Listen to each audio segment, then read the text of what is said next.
সবাইকে নমস্কার ও আদাব। আশা করি সবাই ভালো আছেন। আমার হাতে যে জিনিসটা দেখছেন, এটা মূলত আমরা উত্তরবঙ্গের ভাষায় পাসুন বলি আরকি। এটা দিয়ে মূলত অনেক কিছু খোঁড়া হয় বা কোনো গাছ, ছোট গাছ বা কোনো কিছু লাগানোর সময় এটা দিয়ে মাটি খনন করা হয়। তো আমরা যেখানে আজকে আসছি, এই জায়গাটা আমি আগের ভিডিওতে দেখিয়েছি। এইখানে আমি যে আদাগুলো লাগাইছি, মানে আমাদের আদার যে ফলন হয়নি, এই আদা গাছগুলো এখন মানে বস্তাগুলো আমরা এখন কি করব? তো আমি কিছুদিন থেকে চিন্তা করতেছি যে এই আদা যেগুলো হয়নি মূলত আমরা সেগুলোতে অন্য কিছু লাগানোর ট্রাই করবো, যেমন মরিচের গাছ, অন্য কোনো ফসল বা পিঁয়াজ লাগানোর মতো অবস্থা নেই, কিন্তু মরিচের গাছটা লাগানো যায়। আর আমরা তো কোনো কিছু সেইভাবে বাণিজ্যিকভাবে চাষ করি না, তবে নিজের বাড়ির বা খাওয়ার জন্য আমাদের সেগুলোই আমরা আবাদ করি। তো আজকে আমি যাব কিছু মরিচের গাছ আনতে, 100 মরিচের গাছ আমাদের পাশের এলাকা নয়াহাট থেকে। তো আগে গাছগুলো আনার পরে তো আজকে ভাবতেছি আমি 100 পুলি আনবো, মরিচের পুলি। এবং মরিচের পুলি আনার আগ মুহূর্তে এই বস্তাগুলো খুঁড়ে দিয়ে যাব, যেন আনার সাথে সাথে লাগিয়ে আমরা জল দিতে পারি। তো আসুন আমাদের সাথে কিছু গাছ, আমি যে কিছু বস্তা আমরা খুঁড়ে আদা বের করেছি, এবং এই আদাগুলো আমরা দেখিয়েছি সেই রকম কোনো আদা হয়নি। তো আসুন দেখি।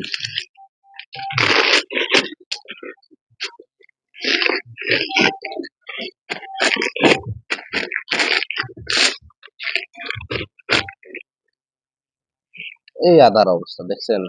এই আদা, এই আদা, এই আদা, দেখলেন তো আদা কেমন আদা।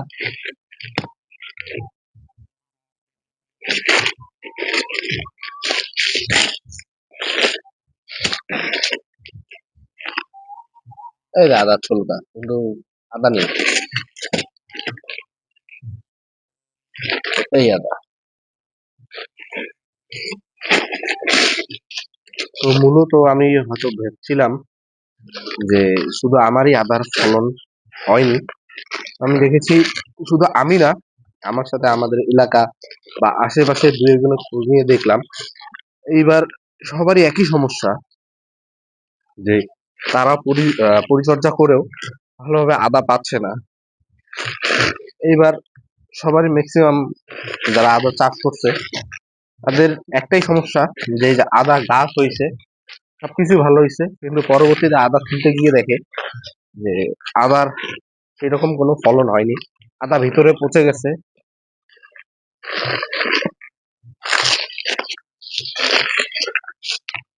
এই আদা,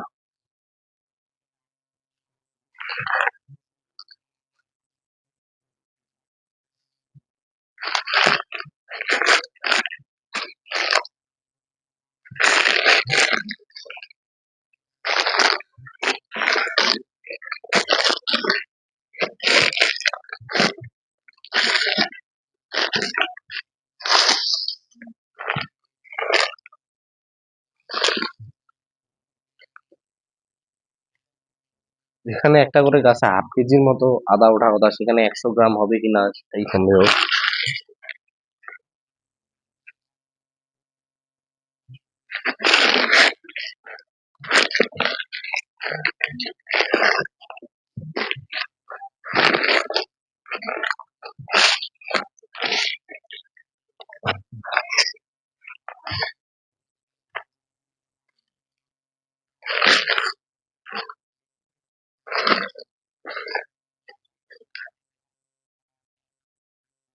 এই দেখুন, একটি করে আদার ভিতরে বাইরের ছোলটা আছে, কিন্তু ভিতরে কোনো আদা নেই। তো আমি কিছু আদার গাছ তুলে আমরা হাটের দিকে রওনা দিব, অবস্থানটা আমরা দেখাবো আপনাদের। ভিডিওটা আস্তে আস্তে বড় হচ্ছে, তো একটু পর আমি যাব, তখন আপনাদের সবকিছুই দেখাবো, আমরা কোথা থেকে আদা কিনছি, কত টাকা দিয়ে, কতটুকু আদা তো আমরা হাটে চলে আসি। এই হাটটা আমাদের বাড়ি থেকে অনেকটাই কাছে এবং এই হাটটার নাম নয়া হাট। এই হাট মূলত সপ্তাহে 2 দিন হয়, শুক্রবার আর সোমবার। এই হাটে মোটামুটি প্রায় সব কিছুই পাওয়া যায়। অনেক মানুষের ভিড় হয়, অনেক দূর দূরান্ত থেকে এখানে মানুষ আসে কিছু জিনিস কেনাবেচা করার জন্য। তো আমরা এসেই প্রথমে এক বৃদ্ধ চাচার কাছ থেকে কিছু পুলি দেখি।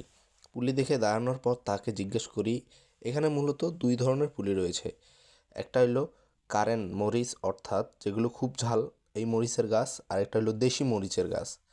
তো চাচা আমাদের কাছে প্রথমে কারেন্ট মরিচের 100 গাছ চাইলো 50 টাকা। পরবর্তীতে আমরা দামটা অনেকটা কমিয়ে আনার পর আমরা 50টা পুলি নেই। এই পুলিগুলো আমরা যে আগের অংশতে দেখিয়েছি যে আমরা আদার গাছগুলোতে লাগাবো। আর এই হাটে আমরা মূলত অনেক জিনিস বেচাকেনা করে থাকি। তো আমরা কারেন্ট মরিচের গাছগুলো নেই 50টা পুলি, যেগুলো ঝাল, কারণ এগুলো আমরা বাড়িতে লাগাবো বাড়ির খাওয়ার জন্য। তো আমরা বাণিজ্যিকভাবে কিছু করব না, আমরা সেটা আগেও বলেছি। তো এই হাটের বিখ্যাত একটি জিনিস হলো এই হাটের জিলাপি। এই হাটে যারাই হাট করতে আসুক না কেন, তারা একবার হলেও এই হাটের জিলাপিটা খাবে, কারণ এই হাটের জিলাপি অনেকটাই বিখ্যাত এবং মজাদার। তো আমরা মরিচগুলো নিয়ে বাড়ির উদ্দেশ্যে রওনা দিব। এখানে 50টা গাছ আনছি। ভিডিওর মাঝখানেই দেখছেন যে আমরা কোথায় গিয়ে গাছগুলো নিয়ে আসছি।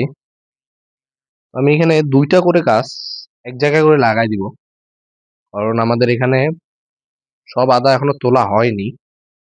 আমি কিছু আদার বস্তা থেকে আদা তোলার পর এই জায়গাগুলো ফাঁকা হয়েছে, আমি সেগুলোতে লাগাই দিব। এতটুকু পরিমাণে আমরা ফাঁক দেওয়ার পর এই গাছগুলো আমরা লাগাবো।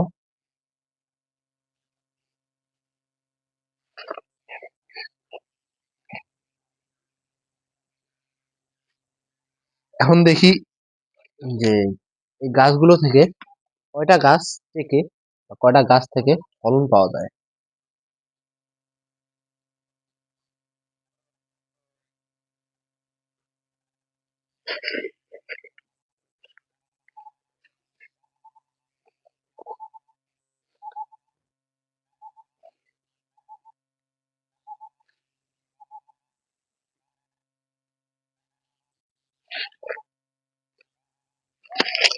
আনন্দ দেখা।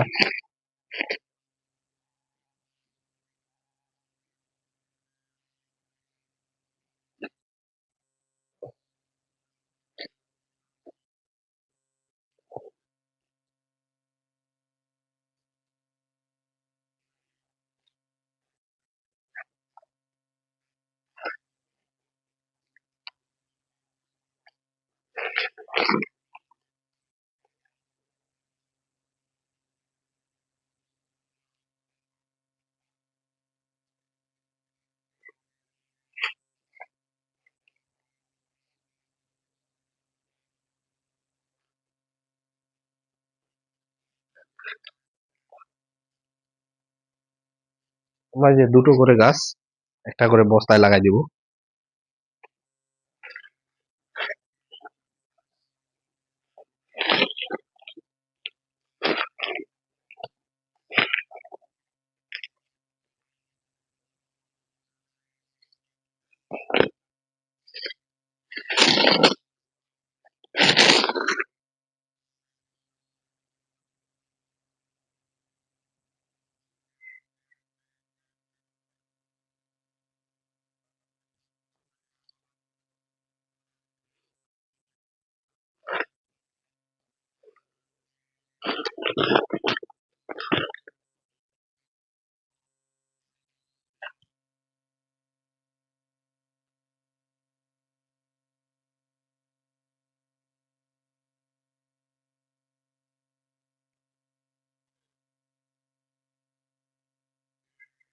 আসলে কথা হলো যে শুধু গাছ লাগালেই হবে না, এর পরিচর্যাতে কিছুটা পরিশ্রম দেওয়া লাগবে।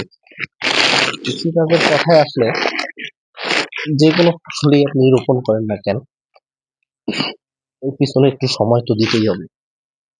আর এখান থেকে ফলন আশা করা খুব দায়।